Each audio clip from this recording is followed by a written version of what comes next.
मेरे हिसाब से तो अखिलेश यादव भी आएगा। अखिलेश यादव क्यों? क्योंकि उसके पहले भी काम अच्छे थे, उसने काम अच्छे किए थे, बच्चों को लैपटॉप दिया था। ओवैसी जो 100 सीटों पर लड़ने का वादा किया, ओवैसी बीजेपी के बी एजेंट कहलाते हैं। उन्होंने अभी जिला पंचायत के चुनाव में ओवैसी के जितने भी जिला पंचायत थे उन्होंने सब बीजेपी को वोट दिए हैं।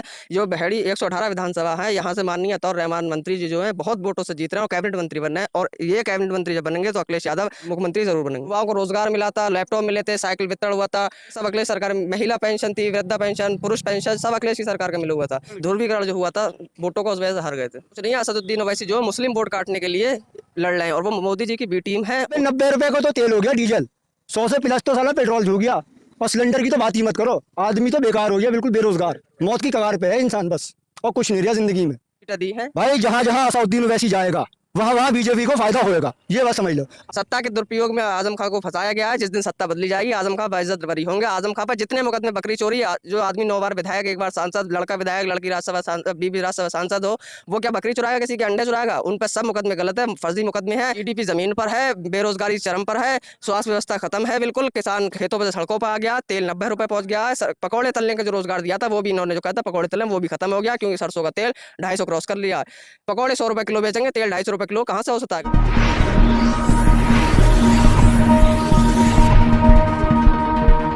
2022 विधानसभा चुनाव की तैयारियां जोरों पर हैं। एक तरफ जहां असदुद्दीन ओवैसी ने 100 सीटों पर लड़ने का ऐलान कर दिया है, वहीं समाजवादी भी अपना पूरा जोर लगा रही है। दूसरी तरफ बीजेपी है जो अभी सत्ता में बनी हुई है और लगातार अपनी जीत के दावे कर रही है। हम यहाँ जानेंगे, बहुत से लोग मौजूद हैं यहाँ पर, इनसे जानेंगे कि 2022 विधानसभा चुनाव में आखिर किसको जीतता हुआ देखना चाहते हैं और किसको वोट करना चाहते हैं। क्या नाम है जी आपका? ये मेरा नाम तस्दीक खान। क्या लगता है 2022 में किसकी सरकार बनने वाली है? देखो मेरे हिसाब से तो अखिलेश यादव ही आएगा। अखिलेश यादव क्यों? क्योंकि उसके पहले भी काम अच्छे थे, उसने काम अच्छे किए थे, बच्चों को लैपटॉप दिया था, रोजगार भी दिया था, और महिलाओं को भी कुछ उनने लोगों को मतलब पैसा वैसा दिया था बैंक। बाकी उसने जो भी किया अच्छा ही किया था उनने पहले। मेरा एक सवाल, अगर इतने अच्छे काम किए थे तो 2017 में हार क्यों गए? देखो ये तो हार जीत तो देखो लगी रहती है, फिलहाल तो उसने काम अच्छे ही किए थे। मेरे हिसाब से तो देखो अखिलेश ही आएंगे, क्योंकि उन्होंने अच्छे काम किए थे, और हारने की वजह सिर्फ उनके घर में थोड़ा सा शिवपाल सिंह यादव जो थे उन्होंने थोड़ा सा अड़चन डाल दी थी, तो इस वजह से वो नहीं आ पाए। आपको क्या लगता है, क्या नाम है आपका? मेरा नाम मोहम्मद फरहान है। 2022 में अखिलेश सरकार बनेगी और इसी ओवैसी जो 100 सीटों पर लड़ने का वादा किया, ओवैसी बीजेपी के बी एजेंट कहलाते हैं। उन्होंने अभी जिला पंचायत के चुनाव में ओवैसी के जितने भी जिला पंचायत थे उन्होंने सब बीजेपी को वोट दिए हैं। जो बहेड़ी 118 विधानसभा है, यहाँ से माननीय अतौर रहमान मंत्री जी जो है बहुत वोटों से जीत रहे हैं और कैबिनेट मंत्री बनना है। और ये कैबिनेट मंत्री जब बनेंगे तो अखिलेश यादव मुख्यमंत्री जरूर बनेंगे। लेकिन आपकी जनता ने सोच लिया, पिछली बार युवाओं को रोजगार मिला था, लैपटॉप मिले थे, साइकिल वितरण हुआ था, ई साइकिल मिली थी, ई साइकिल जो ई रिक्शा जो होते हैं सब अखिलेश सरकार। महिला पेंशन थी, वृद्धा पेंशन, पुरुष पेंशन, सब अखिलेश की सरकार का मिला हुआ था। 30,000 एक लड़की को इंटर पास करने पर था, 20,000 एक लड़की को 10th पास करने पर मिला था, जिससे अखिलेश सरकार में मिला था। और यही रोजगार युवकों ने सोच लिया है और आगे इसी पर वोट करेंगे युवक। आपको इतना भरोसा है अखिलेश यादव जीतेंगे, इतनी सारी योजनाएं गिनाई, 2017 में अगर इतना काम किया था तो हारने की वजह क्या थी? हारने की वजह मैंने आपको बताई, अंदरूनी कलह थी। और मोदी जी की जो लहर चली थी हिंदू एकता की लहर में जो हार गए थे। ध्रुवीकरण जो हुआ था वोटों का, उस वजह से हार गए थे। अच्छा, मैं ये पूछना चाहता हूँ कि असदुद्दीन ओवैसी अगर 100 सीटों पर लड़ते हैं तो उससे क्या दिक्कत है? दिक्कत कुछ नहीं है। असदुद्दीन ओवैसी जो मुस्लिम वोट काटने के लिए लड़ रहे हैं और वो मोदी जी की बी टीम है, उनके लड़ने से कुछ नहीं होगा, कहीं भी एक वोट का फर्क नहीं पड़ेगा। जनता ने सोच लिया अखिलेश यादव को चुनना, तो अखिलेश यादव को ही चुनेंगे वो। अगर आपको लगता है कि असदुद्दीन ओवैसी को वोट नहीं मिलेगा तो फिर समाजवादी के नेता इतना असदुद्दीन ओवैसी को लेकर क्यों कहते रहते हैं कि जो है असदुद्दीन ओवैसी बीजेपी की बी टीम है? असदुद्दीन ओवैसी की बी टीम का सीधा सीधा आपको अभी देख लीजिए, 4 दिन पहले जिला पंचायत का इलेक्शन हुआ है। असदुद्दीन ओवैसी के जहां जहां जिला पंचायत जीते हुए थे, बरेली, आप बरेली वार्ड में जाकर देख लीजिए, उसमें असदुद्दीन ओवैसी जिला पंचायत थे, उन्होंने बीजेपी को वोट करा। हमारे गांव में समाजवादी समर्पित पार्टी को हमारे गांव में 1100 वोट पड़े, जो समाजवादी पार्टी से समर्पित था उसे 950 वोट मिले। और आपकी जब विधानसभा का इलेक्शन होगा 1000 क्रॉस करके जाएंगे। माननीय मंत्री जी जो है अतौर रहमान साहब, उन्हें 1000 से ज्यादा वोट मिलेंगे, हमारे गाँव में 1100 वोट पड़ेंगे। आपको क्या लगता है युवाओं के लिए सरकार ने कुछ किया? पिछले 5 साल में योगी सरकार ने कुछ किया? मुझे तो ऐसा लगता है फिलहाल तो कुछ नहीं किया। कुछ नहीं किया। वो तो ये कह रहे हैं कि हमने युवाओं को रोजगार दिए और बहुत सारी नौकरियां दी। क्या रोजगार दिया भाई यार? पकौड़ा तलने का बस यही पकौड़ा रोजगार। करना भी तो एक रोजगार है। ये क्या रोजगार है यार, नौकरियां दो ना, देना है किसी को तो। उन्होंने ये कहा है कि महंगाई उन्होंने कंट्रोल की, कोरोना को अच्छे से उन्होंने हैंडल किया।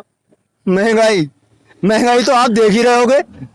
अबे 90 रुपए को तो तेल हो गया, डीजल 100 से प्लस तो साला पेट्रोल छू गया, और सिलेंडर की तो बात ही मत करो। आदमी तो बेकार हो गया, बिल्कुल बेरोजगार, मौत की कगार पे है इंसान बस, और कुछ नहीं रहा जिंदगी में। आदमी 2-2 रुपए के चक्कर में बेचारा क्या क्या करता फिर रहा है, क्या क्या नहीं करता फिर रहा। आप ये देखिए भाई साहब, पहले इंसान कितनी खुशहाल जिंदगी जी रहा था, आज के टाइम में खुशहाल है। आदमी बेचारा मर जा रहा है, 8 घंटे की बजाय 16 घंटे ड्यूटी कर रहा है, तो कहीं जाकर उसको 400 रुपये 500 रुपये हत्ते लग रहे हैं। बीजेपी नेता कहते हैं कि जो तेल है, पकौड़े की जब आपने बात की, जो तेल है, खाना तेल है, वो इसलिए महंगा हुआ क्योंकि उसमें पहले मिलावट होती थी। अब मोदी जी ने और योगी जी ने मिलावट बंद कर दी है। अच्छा, मिलावट तो आज भी वही हो रही है, और उससे ज्यादा हो रही है भाई। पहले भी मिलावट होती थी, आज भी मिलावट हो रही है। आज कहीं मुझे लगा पहले 50% होती थी, आज 56% हो गई, 6% बढ़ गई भाई, और बढ़ गई है, बढ़ गई है। मिलावट और बढ़ गई है। लेकिन उसके बावजूद भी तेल के रेट जो हैं वो आसमान छू रहे हैं भाई 200 रुपए के का। लिए कुछ नहीं। अभी जिला पंचायत चुनाव हुआ है, सत्ता पक्ष है, उसने इतनी सारी सीटें कैसे जीती? सत्ता पक्ष ने सत्ता का दुरुपयोग करके सीटें जीती है। मैंने आपको पहले बताया था, जनता ने जो सीटें दी हैं। भाई जहां जहां असदुद्दीन ओवैसी जाएगा वहां वहां बीजेपी को फायदा होएगा, ये बात समझ लो।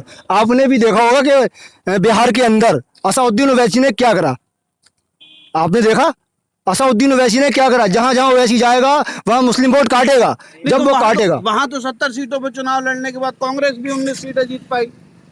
भाई मुझे ये देखो, जहां जहां ओवैसी जाता है वहां वहां बेड़ा गिरा देता है, जिसका भी गिराना होता है गिरा देता है। फिलहाल ये तो मैं भी जानता हूँ, और सब जानते हैं इस बात को। और मैं तो ये कहता हूँ भाई, जहाँ जहाँ असदुद्दीन ओवैसी साहब जा रहे हैं, उन्हें मुस्लिम हो या हिंदू हो या कोई भाई हो, फिलहाल उन्हें वोट ना ही करें। और मेरे हिसाब से तो समाजवादी बेहतर है, उसको ही वोट करें। अच्छा, आप समाजवादी की बात कर रहे हैं, असदुद्दीन ओवैसी को काफ़ी आप बुराई कर रहे हैं। मैं ये जानना चाहता हूँ, 2017 से पहले आजम खान एक चेहरा हुआ करते थे समाजवादी के लिए, मुस्लिम चेहरा। अभी अबू आज़मी आए हुए हैं। अबू आज़मी कहते हैं कि जो मुसलमान समाजवादी को वोट नहीं करेगा उसका डीएनए ख़राब है और उसके डीएनए की जांच होनी चाहिए।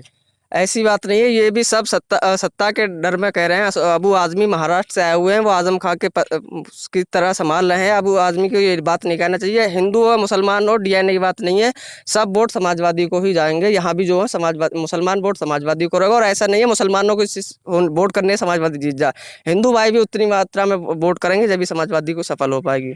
आजम खान अभी आपके जेल में हैं, समाजवादी पार्टी के एक बड़े नेता हैं और दूसरे नंबर की शख्सियत माने जाते हैं समाजवादी में, और एक बड़ा मुस्लिम चेहरा माने जाते हैं। ऐसे में आजम खान जेल में है, अखिलेश यादव उनके लिए आवाज़ क्यों नहीं उठाते? अखिलेश यादव ने उनके लिए साइकिल यात्रा निकाली, पैदल यात्रा निकाली, उनके लिए धरने करे। सत्ता के दुरुपयोग में आजम खां को फंसाया गया है। जिस दिन सत्ता बदली जाएगी आजम खां बाइज्जत बरी होंगे। आजम खां पर जितने मुकदमे, बकरी चोरी, जो आदमी 9 बार विधायक, 1 बार सांसद, लड़का विधायक, लड़की राज्यसभा बीबी राज्यसभा सांसद हो, वो क्या बकरी चुराएगा, किसी के अंडे चुराएगा? उन पर सब मुकदमे गलत है, फर्जी मुकदमे हैं। डीएम से कह के उन पर मुकदमे लगवाए गए हैं। जिस दिन सत्ता आएगी सब मुकदमे वापस कर लिए जाएंगे उनके, और बाइज्जत बरी करे जाएंगे वो सब। 2022 में समाजवादी को 403 सीटों में 351 प्लस सीटें मिल रही हैं। बरेली विधानसभा जितनी है, 9 विधानसभा है, 9 की 9 विधानसभा जीत रहे हैं सब। और यहाँ कई विधानसभा से मंत्री बनेंगे। माननीय अताउर रहमान साहब कैबिनेट मंत्री चुने जाएंगे यहाँ से। दावा बीजेपी भी कर रही है 350 सीटों का। बीजेपी का दावा करना गलत है, क्योंकि जीडीपी जमीन पर है, बेरोजगारी चरम पर है, स्वास्थ्य व्यवस्था खत्म है बिल्कुल, किसान खेतों पर सड़कों पर आ गया, तेल 90 रुपए पहुंच गया है। पकौड़े तलने का जो रोजगार दिया था वो भी इन्होंने जो कहा था पकौड़े तलने, वो भी खत्म हो गया, क्योंकि सरसों का तेल 250 क्रॉस कर लिया है। पकौड़े 100 रुपए किलो बेचेंगे, तेल 250 रुपए किलो, कहाँ से हो सकता है? एमएस MBBS डॉक्टर जो हैं वो भी अब इनके सत्ता के डर से काम नहीं कर पा रहे हैं कहीं भी। आपको क्या लगता है, अखिलेश सरकार आएगी तो युवाओं के लिए ऐसा क्या नया हो जाएगा? मुझे तो लगता है देखो, अगर अखिलेश सरकार आई तो वो युवाओं के लिए बहुत अच्छा करेगी, क्योंकि नौकरियां भी देगी। और पहली बात, नौकरियां दी थी उस अखिलेश यादव ने, नौकरियां बहुत दी थी, ऐसा नहीं है। और जैसे ही हमारे बीजेपी की सरकार आई तो इस सरकार में बहुत से लड़कों की, बेचारों की नौकरियां छिन गई।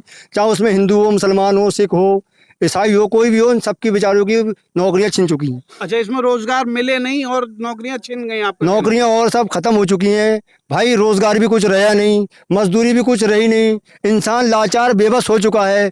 बहुत से लोग, अभी आपने देखा होगा पिछले लॉकडाउन जो लगा था, उसमें कई लोगों ने तो फांसी लगा के मरे थे, और वैसे भी लोग मर गए थे भूख से, तड़प से, उससे और अभी लॉकडाउन लगा, इसमें भी कई लोग मर गए भाई। नहीं, लॉकडाउन लगा कोरोना को, वो कह रहे हैं हमने तो बहुत अच्छे से हैंडल किया, कोई दूसरी सरकार होती तो संभाल भी नहीं मिलता, इतनी ज्यादा मौतें होती। ऐसा कुछ नहीं है, देखो मौत जितनी होना है वो तो होना है, वो तो ऊपर से लिख के आ गई जिसकी जितनी मौत अच्छा, होना है। आप मानते हैं ना कि योगी सरकार ने कोरोना के टाइम पे बहुत अच्छे से हैंडल किया? योगी सरकार देखो। कोरोना पे बिल्कुल फेल हो गई है। आपने देखा होगा जब 22 तारीख को जब लॉकडाउन की घोषणा हुई थी तो उस टाइम एक जो थे सिंगर सोनू, उन्होंने एक वीडियो जारी करी थी अपनी ट्विटर हैंडल पर कि मोदी जी ने एक मास्टर स्ट्रोक खोला है 14 घंटे का जनता कर्फ्यू लगा के। 12 घंटे में कोरोना खत्म हो जाता है, 14 घंटे का जनता कर्फ्यू लगा के। तो उसके बाद ये क्या हुआ, पूरे देश में त्राही हो गई, कहीं दवा नहीं मिली। ऑक्सीजन जो आपको ऑक्सीमीटर 400 रुपये बिकता है वो 1400 रुपये का हम खुद लेकर आए हैं। जो थर्मामीटर 20 रुपये मिलता है 150 रुपये का हम लेकर आए हैं। कोरोना की दवा नहीं मिल रही है, कहीं दवा नहीं है, न गैस सिलेंडर है, ऑक्सीजन सिलेंडर कहीं नहीं है।